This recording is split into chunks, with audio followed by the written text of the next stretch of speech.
What is the difference between isometrics and timed static contractions? I'm asking you because I don't know. To me, it sounds like the same thing. Here's the problem though. We have half of the fans that support this style of training calling it isometrics, the other half that support this style of training calling it timed static contractions. The algorithm is split. We're talking about the same things, but the algorithm is not able to decipher between the two. This is kind of like splitting votes in an election. When you have a Republican and then you have an independent party, when someone votes for the independent party, you're taking away votes from the Republican. The same thing has happened here for our language algorithm.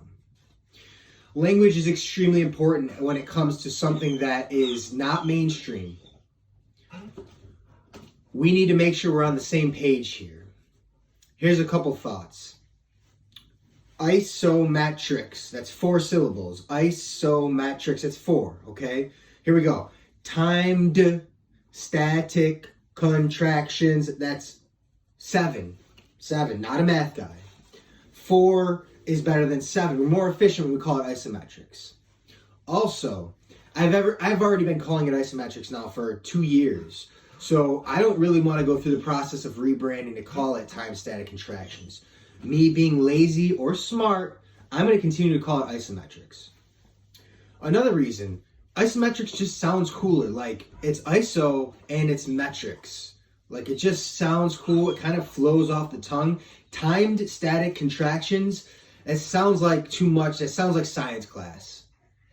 It sounds like my 5th grade science teacher trying to teach me something that I don't want to learn. But the moment you say isometrics, I'm like, oh, okay. What's going on here with that? So if our goal is to improve the narrative or improve the brand awareness of this style of training, we all have to come to an agreement. We have to have a meeting of the minds. And I'm not saying that we should call it isometrics, but I'm saying we should probably call it isometrics. Language is important for us. Isometrics is important for us. Just a side note as a little bonus here. Isometrics, okay, this is something I read last night in Bob Hoffman's book I think it's called Functional Isometrics. When you add movement, the tension and effort is spread throughout the musculature and dispersed.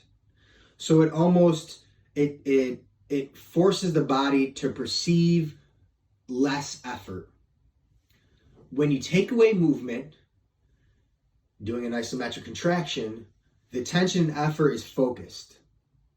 It doesn't all of a sudden go to a different muscle group. It's focused on 4 or 5 individual muscles throughout the duration. So if we want to have a high intensity of effort and we want to isolate a certain muscle group, isometrics is probably the best thing that we should do.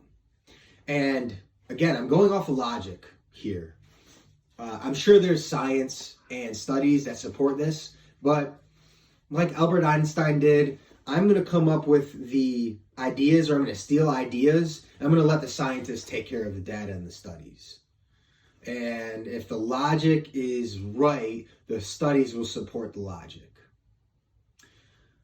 Ladies and gentlemen, language as it pertains to isometrics and timed static contractions.